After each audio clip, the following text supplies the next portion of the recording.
I hope you're doing well. This is Amna, the marketing strategist and automation expert. And today I'm going to give you a complete step-by-step walkthrough of how you can automate your client's onboarding process, either you're running an agency or your own business. If you are watching this, I would love to drop you a free 4-weekly onboarding progress tracking list that you can always use as a model to structure your own onboarding SOP doc for your own team and your own business. And then all you have to do is to drop me a message on Facebook and I'll get back to you sending all the relevant resources. And you can find the link to message me directly in the description of this video. So let's dive into the main details of why we need an automated client's onboarding process and how it benefits the business. So as you all know, once you have more clients coming in your pipeline, it's very important that you increase their fulfillment rate so that you're not spending a lot of time on one client and you don't have any time to onboard the next one. So it's very important that everything is templated, everything is in place, and automation is running on the back end so that you can only focus on the most important things. First of all, as you know, I use most of the time Gohighlevel for my own business and to even test all of my automation systems on the CRM. So if you're new to Gohighlevel, you can always find an affiliate link in the bottom of this video to sign up for a free 30-day trial on Gohighlevel. Also, I'm going to give you all of my free resources as bonuses if you sign up under my affiliate. All of my bonuses are attached also in the description. It's more than 8,000 worth of bonuses that you can get. Everything, including my sales process, including my automated system, my follow-ups, my emails, all the sales strategies that I've used for scaling more than 500 businesses. It all starts from automating our contract and invoicing process. And here is how we do it. So we create a document or a contract and put it all in template format. Make sure that you use custom values so that it's all customized when it's being sent to the client. You add the related details to the contract, the scope of work, the time frame, the terms and conditions, the results, all of these. And you can always use a template just to start with if you don't know the details and how it should be. And if you want to get the exact same contracts or the details of the same snapshot that I'm using, you can always find the snapshot link in the video description below. And as you can see, I've plugged this pricing option at the bottom, and this helps you pick any product from your product list. And right now I'm just using one basic package right here, but you can always, plug more packages in case, the clients need them, and then customize this to be sent over. We want to make sure that we drop all the mandatory fields at the bottom of the contract, like signature and date and time, also an agreement checkbox right there. Also, if you want to plug your terms and conditions at the bottom, that's on you. Again, you can use a separate contract as well, or plug it at the bottom of the original one. Make sure you use the custom values so that it's all templated and you don't have to manually add things in here based on the contract. And then alongside, we also want to make sure that we have our products being added in the product list area of Gohighlevel. We can always import products from Stripe. So for example, let's say if you're offering them Facebook ads or Google ads as a service, or if you're a business owner, you're adding whatever course or product or coaching program, whatever it is for you, or even a free ebook or whatever, you want to make sure that that's in there in your product list area. From there on, we want to make sure that we also have an invoice template in place. So that's the main part, as you can see. So we want to make sure that we send the contract and the invoice at the same time so that the client can see the contract and also take action on the invoice and pay you. So for that, we also have a tracking pipeline in place that I'm going to show you here. So based on what the client has done, we always track the stages. If we need to send them the proposal, we simply drag and drop them here.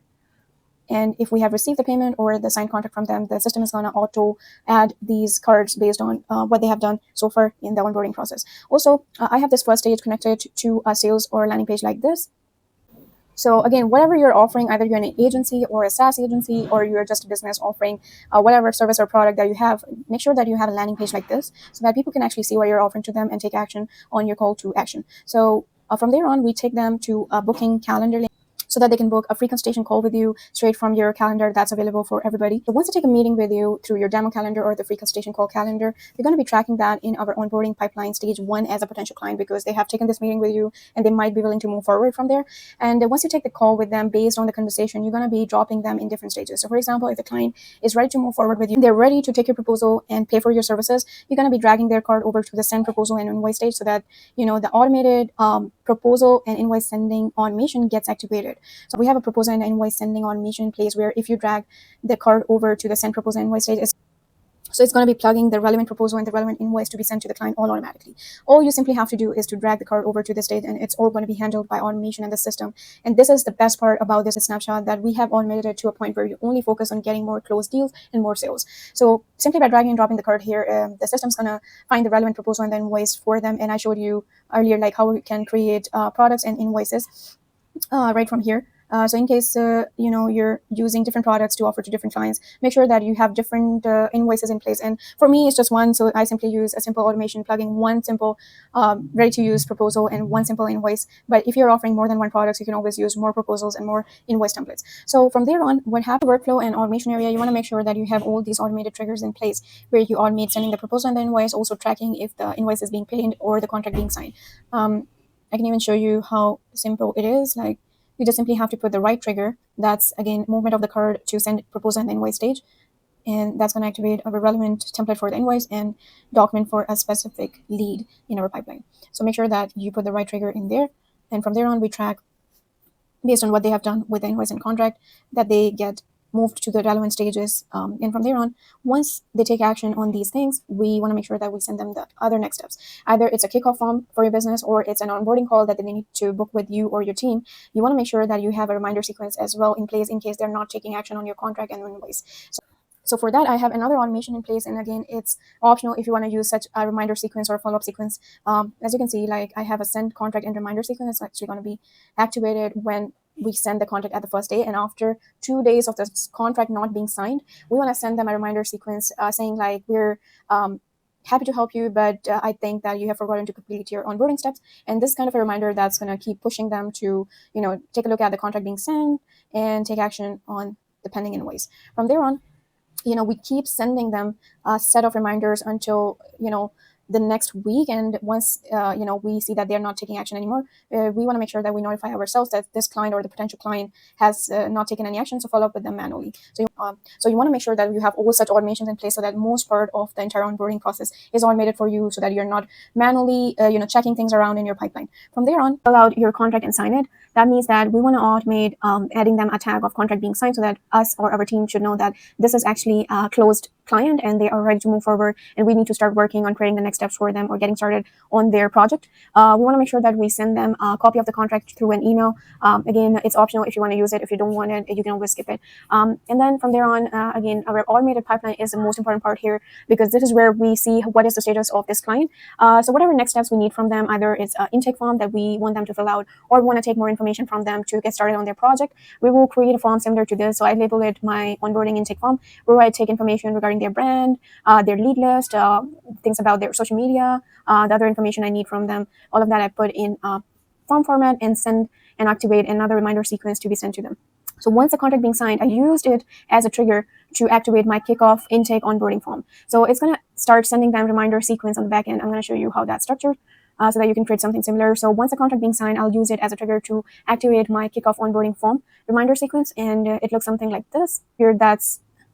So we will use a trigger like contact tag being added, that's contract signed, or we can even use a trigger that if our pipeline stage is updated to contract signed, we want to use that as a trigger to automate the next step for our client. Contract sign or payment made, whatever is relevant stage for you, but I'll just keep it contract sign. And then from there on, I activate this nurture sequence where I send my kickoff form using a custom value. And make sure that you create custom values for everything you're using, either it's an onboarding calendar or your onboarding form, so that you're not putting manual efforts pulling all those in and putting them in your sequences. So I send reminders the next couple of days for them to actually fill it out and send me the relevant information I need to get started on the project. And if they don't take action, again, I'm going to notify myself or the team that this person needs to be followed up manually because they're missing out on their onboarding steps.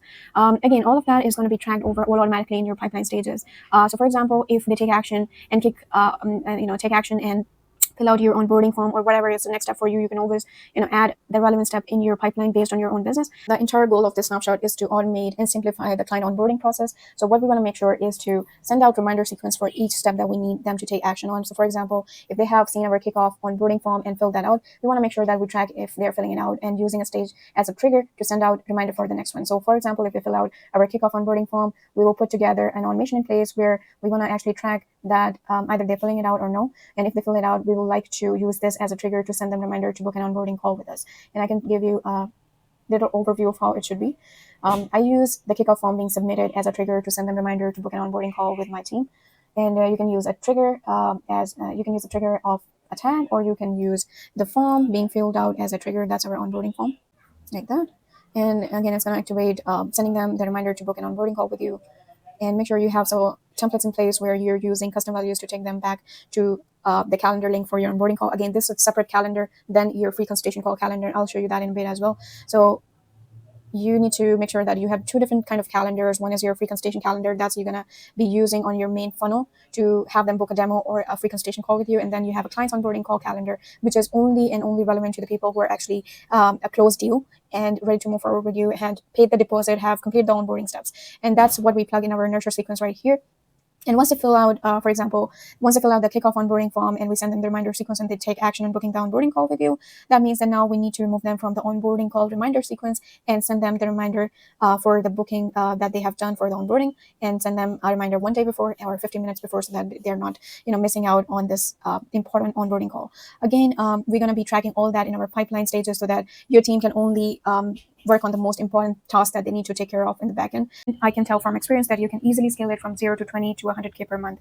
The main purpose of the snapshot is to get more booked appointments and more closed deals. And again, if you want to use the same snapshot that I showed in the video, you can find a link in the description to get this all preloaded with all the campaigns and automation that I showed, along with a landing page template that looks like this. You can use it for your agency website or agency, booking page, sales page, whatever you want to make out of it. But this is also a proven to work template. Also, I would like you to know that I offer the snapshot absolutely free if you sign up as my affiliate, and a ton of other resources as well. You will find this link for my affiliate as well in the description. And I would also like to mention that I offer a ton of other resources like my proven to work funnel templates, my proven to work website templates, and you can also find that under my website link. That's gohighlevelexpert.com. If you go to gohighlevelexpert.com, you can also find a ton of other resources that are proven to work and are giving me great results, and also some of them have tripled or doubled sales for myself or my clients. Again, I would really appreciate if you explore my website for more resources like this. Again, if you're new to Go High Level, I would love to help you out and drop you my free consultation call link in the description below. And I hope this video is helpful for you guys to structure your own Go High Level the way that it maximizes and optimizes your own business processes. So thanks for staying till the end of this video, and yeah, I'll see you in the next one. Thank you.